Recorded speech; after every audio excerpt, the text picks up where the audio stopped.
Cyphers. We used to be called sorcerers, a rare breed of being that could wield mind-controlling powers.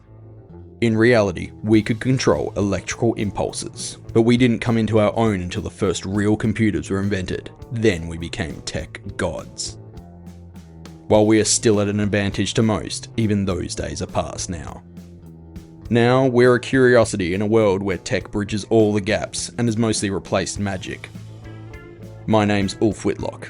I'm one of a small number of people who has inherited the powers of the Cyphers. I'm also a hunter. I track down criminals for the government and that juicy paycheck. I even have my own badge.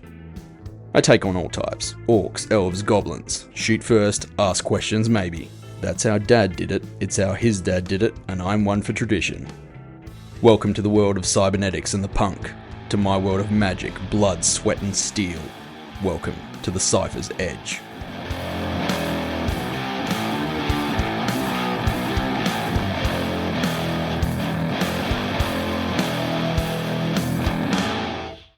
Reever's first activation of her speed enhancer unit had been somewhat successful, but the Jinn offspring had pulled a move that no one had expected without mods. The match was more fair than I had thought. Though Reever had augmentations dialed up to 11, the Jinn drew on her magic. The dark pearlescent skin of the Jinn shimmered and they disappeared in a blur, much like Reever had. It was the wrong time though. Reever had capitalized on a misstep by her opponent to make sure they couldn't react in time. The Jinn had fucked up. Reever was ready for it. She hunkered down, arms up, close, protecting herself. Then, a pair of shields burst from her forearms. Oh shit! I cheered the words aloud. She hadn't had those last time, and I would have bet good money where I knew she'd got the inspiration. Yeah, now you're talking. Shaky looked at me, amused by my reaction. I showed her that, I said, regaining some composure. The Jinn was fast, not as fast as Reever, but their power was all natural. Who knew how many times she could pull that off? Reever only had one more burst left in the tank if her unit was anything like mine. She weathered the storm of blows like the pro she was, and her opponent blinked back into existence, panting hard. Reever closed the gap before the Jinn could get her breath back, and they launched back into it. The fight progressed into the next round, going much the same way as it had before. When Reever missed a step, the half-blood sped up again, this time using her ability at the appropriate time. It didn't do much good. Both opponents knew what the other was capable of now. Both had their defenses planned. The Jinn returned to normal speeds, and we could all see how much it had taken out of them to pull that move off a second time. We watched. I held my breath. They made it to the end of the round, and I could almost feel the adrenaline pumping through the half-orc. The sensation was bizarre. I looked away from her, trying to clear my head. I was casually watching the audience when I saw the last person I'd expected stepping up onto a platform similar to the one we were seated on. The elf politician from the newscast, Sierra Ptolemine. For someone who was allegedly a bit of an elven supremacist, she was nodding and shaking hands with everyone. Though I expected you couldn't be too picky when you still needed the votes. Her gaze fell on me for a moment, and I saw a flicker of recognition there. Her eyes passed over me before I could react. I turned to Shaky. What do you know about her? He followed my eyes to the elf. Pretty dodgy piece of work. Wouldn't piss on her if she was on fire. I chuckled. That's not really what I was after. He shrugged. Born in 1522, I think. Head of the family, moved to Australia in the early 1900s, has large shares of the mining and housing industries under her belt, in this state at least, not to mention her new venture into politics. She's angling towards a better tomorrow style of campaign, but word on the vine is, she wants her kind back on top. I would guess it's got something to do with her brother and her family being killed by an orc feud a few hundred years back. Bitch can hold a grudge. I raised an eyebrow at him as the 7th round began. You were dangerously well informed on a lot of topics. That's just what I know off the top of my head. I could dig up more, but I'm trying to enjoy myself. I went back to admiring Reever as she held her own against another barrage from her opponent. She was holding up well, but she was showing signs of starting to weaken. Her face was bloody, her breath was becoming slightly more ragged. If she was going to pull off her Hermes again, it would have to be soon. Too much trauma to the organic tissue, and she wouldn't be safe. There was a pattern emerging in the attacks of the Jinn. I noticed it, but it was easy from the outside looking in. I found myself willing Reever to notice the same thing. Then, as if reading my mind, she broke her defensive huddle and lashed out into what was apparently thin air. The Jinn ran straight into her fist. Not a clothesline like the Jinn had used before. This time, it was like the Jinn punched Reever's fist with her face. Reever didn't break stride. She followed up the move with another punch, her whole weight behind it. The Jinn crumbled to the floor, and before the ref could step in, Reever threw another 2 blows to the back of the head. The match was paused as the opponent recovered. A man, dressed in a cheap pinstripe suit, approached Reever's side of the ring and spoke to her. Maybe he was her coach or her manager. Either way, she didn't look pleased with what he had said. She turned her back to him and got to her feet. As they restarted, something told me this was going to be the last round. It wasn't just the shape the Jinn was in. It wasn't just the energy of the crowd. They were ready to see someone go down. It was Reever. I could feel her determination. I could almost hear her in my head, her breathing heavy but steady, her heart beating fast but regular. What the fuck was going on? The Jinn launched into a full speed attack. Unlike every other time, so did Reever. She blinked out of existence, moving so fast no one would be able to make out anything that either one of them was doing. But I could. I could feel what was happening in that ring. Somehow I knew exactly what her intentions were in real time. Just as fast as they had become a blur, they stopped, dead in their tracks. Reever's body was in one place, but she was a green smudge in the air, her whole body vibrating to the Hermes.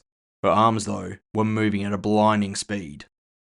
They had met at top speed and Reever's attack had been just that bit faster. Her blows were body blows, with the odd one to the head. Her opponent couldn't keep up. She had literally hit her so hard that she had jolted her back into real time. She didn't stop. The strikes kept coming. She was dragging out the Hermes to its limits. She wasn't going to give the Jinn a chance to recover. She wasn't letting her fall back down either. While she was on her feet, she was fair game. Blood flew into the air, the Jinn's body shuddered. If they weren't dead, they would be soon. Finally, Reever slowed back down. The Jinn fell to the ground, out cold, convulsing. Blood leaked from her mouth.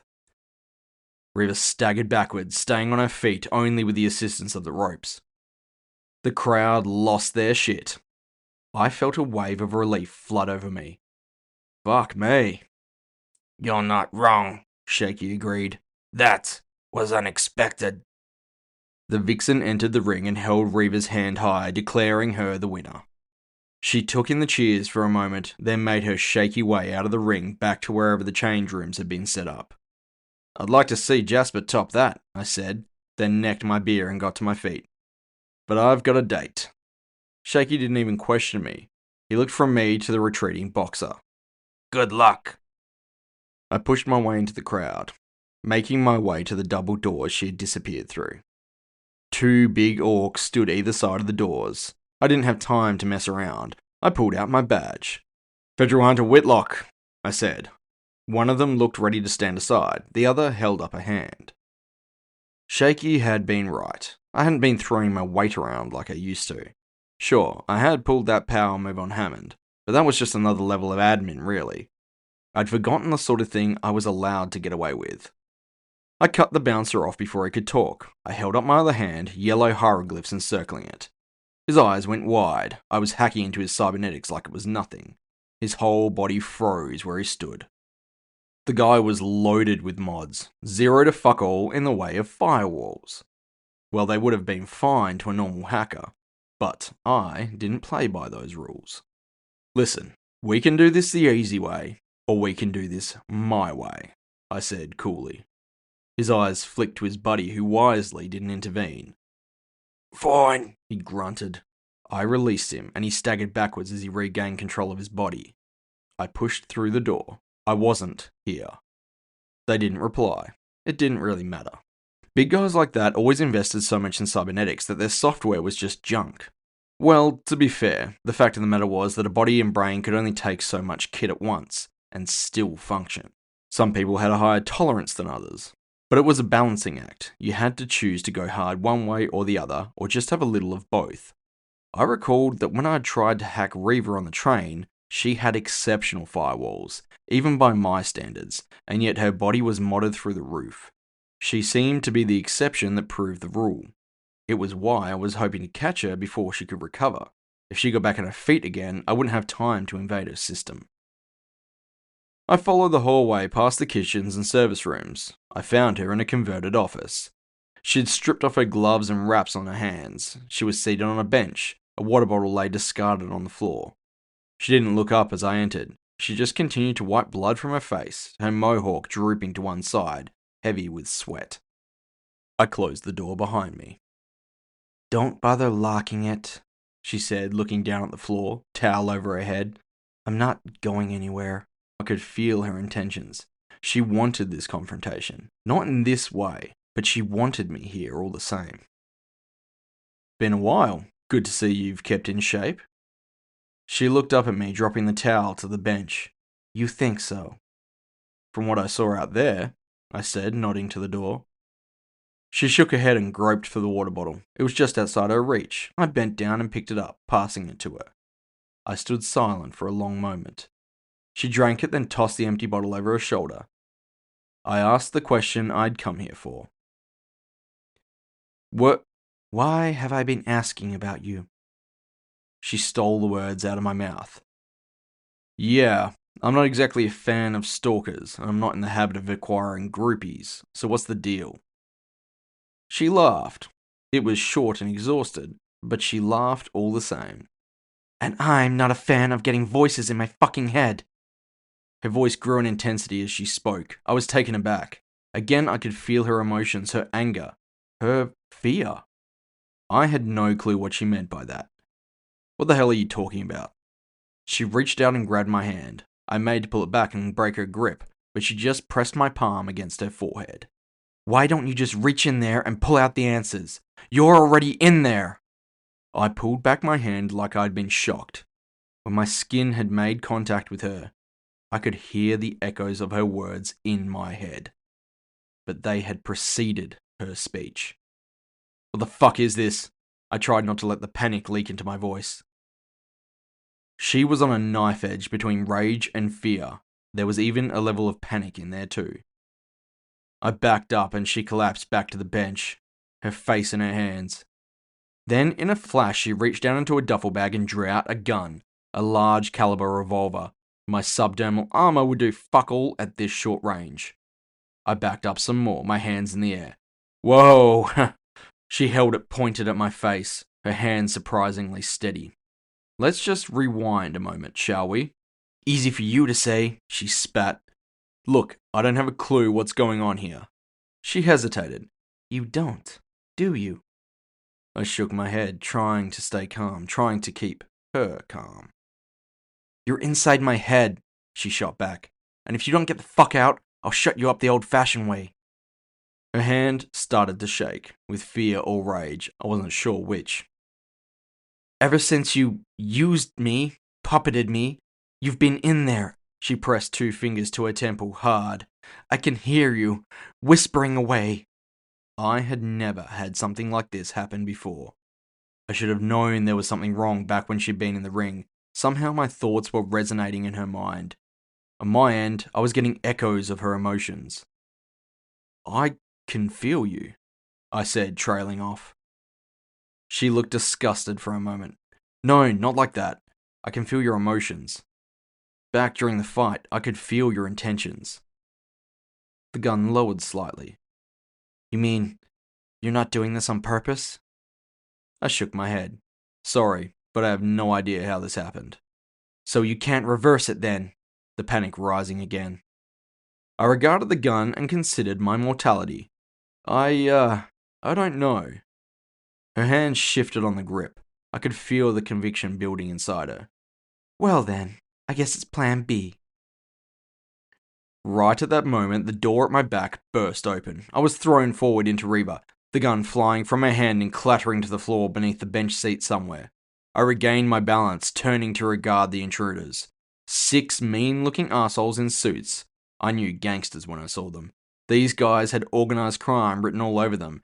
and I suddenly remembered that rigged fights weren't unusual in the underground boxing scene. Looks like I wasn't the only one out for answers tonight. "Rude!" I shouted as I steadied myself. They looked at me and decided I wasn't important. "The fuck do you want?" Reever said. She had enough anger to go around, apparently. The one in the middle of the group stepped forward, a tank of a man, human mostly, probably.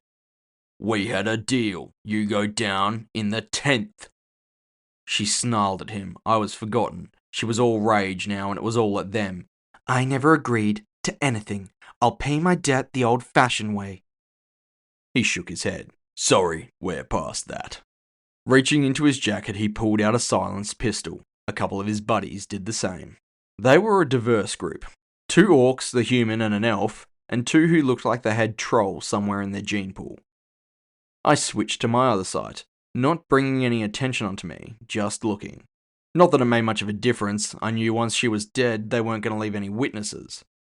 I scanned the group. 6 men, 6 guns, all very modern with advanced tech. I smiled and reached down into my pocket to the cutout to my leg holster. "Don't move!" The leader's gun swung to me. My heart hammered in my chest. I could feel Reever. She was tense, thinking she was about to be blown away but ready to go down swinging. I didn't know how strong this connection was that I had with her. I pushed my thoughts towards her. "Get ready." I felt her attitude change. She calmed slightly. "I'll give you one chance to walk away," I said, already knowing the response. "She'll pay when she's ready." His finger started to tighten on the trigger. "Shut the fuck up." "Alright, your funeral." I snapped the fingers on my free hand. I didn't need to, but I wanted to make a point. The gun in his hand shorted out. Its modern electronics overloading. Smoke poured from the chamber and he dropped it as it started to cook and burn his hand. The other guns fell to the ground. The ones that were in holsters were ripped free by their owners before they could set their clothes on fire. I pulled my own gun free, not hesitating, double tapping the elf and one of the orcs before they could react. The leader charged me. Reever burst into action and intercepted him. I put 2 more slugs into one of the troll bloods before he reached me.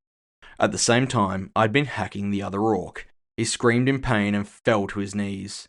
The burn program I'd silently uploaded while we had talked. A fist, twice the size it should be, narrowly missed my face. I dodged to the side just in time. These guys were huge and his buddy was backing him up. I didn't stand a chance against both of them and I knew it. I dodged and weaved in a way that Reever would have been proud. I evaded their attacks, but barely. They had brute strength. But this was a small room and they couldn't gang up on me properly. I kept one in front and the other behind him. Reever was holding her own against the leader. He was fresh and ready for this. She was spent after a fight, but she had experience on her side. I managed to level my gun at the chest of the one in front of me. I emptied my clip into him. He stopped in his tracks, looked down, and laughed. Blood leaked from the wounds, staining his long blonde beard and white shirt. He didn't seem bothered. I dropped my gun. Ah, crap. He started swinging again. That was unfortunate, but I still had a trick or two up my sleeves. I backed up just out of range. I breathed in deep and initiated my Hermes unit. The room froze. I surveyed the 2 big troll bloods and the human with my other sight. With what I could see now, the leader was a myriad of combat mods. He would be holding his own against Reever, no problem. I bent down and retrieved the big bore revolver from under the bench, then aimed it at the forehead of the troll in front of me. I pulled the trigger. The big bore round blew his face apart. Before I could pull the trigger a second time, I felt a shockwave emit from the leader. It was like an EMP. The temporal whiplash hit me and I stumbled sideways like I'd been sucker punched. They had known what Reever was capable of and they had come equipped. The leader hadn't even broken stride. Whatever it was that he had done, it must have been an automated system. I ignored the urge to run a systems check as the second hairy brute was bearing down on me. Heavy punches making contact. I deployed my shields. They were holding up against his blows. Again, I destroyed another perfectly good shirt. Then he rushed me and slammed me into the ground. The revolver went spinning off across the floor. Unfortunately, the sheer weight of him was more than I could stand. He had no cybernetics that I could hack, 90% organic, and all bloody ferocious. I rolled one way then the next as the blows came in. He was persistent, but he wasn't paying attention to me at all. I reached out, the revolver now just within my reach. He had been so focused on trying to pummel me that he hadn't seen where I'd maneuvered us to. The surprise on his face was priceless as I perforated his ribcage. I quickly rolled to one side and scooted out from under him, avoiding being crushed. Laying prone, I brought the gun up and pointed it at the leader. Freeze! Both combatants looked down at me, their eyes trained on the gun. Reever, clearly not confident I wasn't going to gun her down where she stood, but my hand tracked the big guy. He raised his hands slowly. Now then, he said, confidence weak in his tone. You don't want to pull that trigger? I really think I do. You don't know who you're fucking with, he said, desperate. No. I held up my badge. You don't know who you just fucked with. His eyes went wide. His bulk hit the floor, blood gushing from his neck as he clutched his throat. I'd aimed too low. I'd never been great at shooting from a prone position. I got to my feet. I stood there for a moment, gun still raised, trying to catch my breath. The sound of him choking on his own blood was the only noise in the silent room. I put him out of his misery. Reever didn't move. Her eyes were fixed on me, waiting for me to do something, to turn the gun on her. I lifted the gun, tilting it backwards and pulled the cylinder release. The remaining rounds dropped to the floor. I tossed the gun back to Reever. She flinched but caught it out of the air. I don't understand. I didn't really either, if I was being honest. I was running on instinct at the moment. I don't know how this happened, I said, picking up my own gun and holstering it, but I'll do what I can to fix it. She looked taken aback. Why? Suspicion clear even without the connection to her emotions. I eyed her. I want to learn more about what I'm capable of. I motioned to the two of us. This is a good place to start. I wasn't telling her the whole truth. If I truly had some residual connection to Reever, that could be the start of unlocking the abilities to remotely control people, like the stranger had done back in the apartment block. She looked down at the revolver and tossed it into the duffel bag. Thank you. She looked to the carnage around us. I saw you. You had a Hermes. You could have just piss-bolted before all this went down. I nodded. Yeah, but where's the fun in that? So, where do we start? She looked awkward. Not what you'd expect from the destructive force of nature that she was. Well, I said as I picked up the towel and tossed it to her, if you promise not to try and waste me, we'll get you somewhere while you sort out this debt, and I'll get my sister to... I trailed off. Shit. Fear. I needed to get her out if I was going to make any progress of this riddle. I didn't have the same ability to research the information we needed to even get started with this kind of magic. I didn't have the same connections she did, and there was no way I was going to the wizards for help. I've got something else to sort out first, but I'll find a way to fix this, with both of us walking away. She picked up her things and pulled on a hoodie, joining me at the door. Okay, but let's get one thing straight. You use that Cypher mojo bullshit on me, I'll take my chances trying to figure this shit out with a corpse by my side. I shrugged. Fair enough. Right now, I had no intentions of invading her mind any more than I was already. We stepped out into the hallway and turned to the exit as 3 more enforcers in suits stepped in from the side entrance. Oh, come on! Reever dropped her bag and raised her fists, looking more ready to pass out than fight. They reached into their jackets and then paused. A voice spoke from behind them. Wait! Just fucking wait! Shaky? I couldn't have been more surprised if he'd been a pink fairy. The goblin stepped out from behind the gangsters, his cigar almost burnt down to the end. Oof, sorry. I'd only just realized what's been happening. He motioned to the men now behind him. My friends here don't communicate well. No shit. I'm assuming they weren't meant to blow me away along with the filly.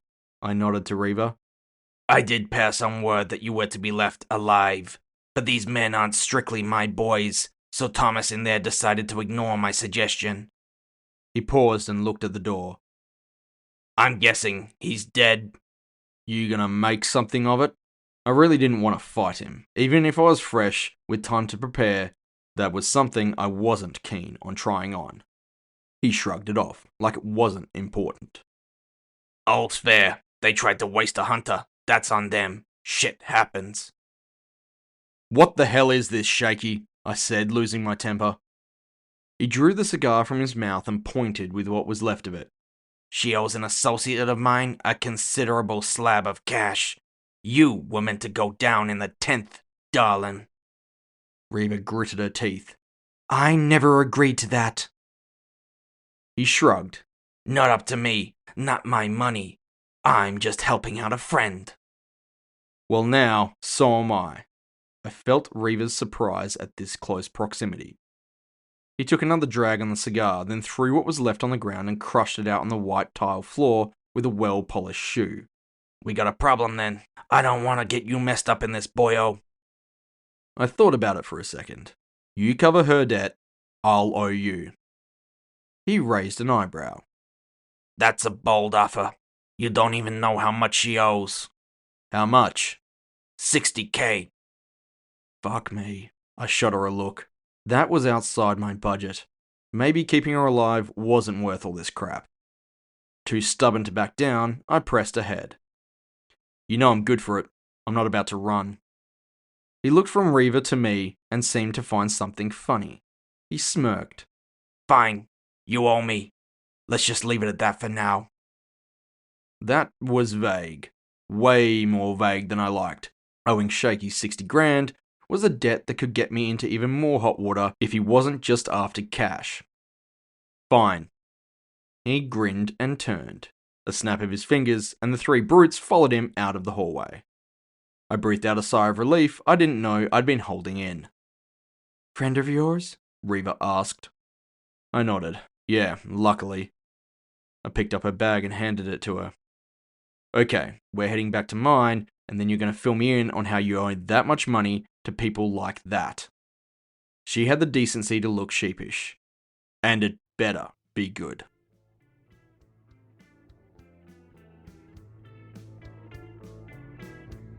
Thank you for listening to Cyphers Edge. Subscribe so as not to miss future episodes. New episodes uploaded every second Saturday. Script and narration by JJ Brandis. Music was provided by Cale McLeish. Copyright JJ Brandis 2025.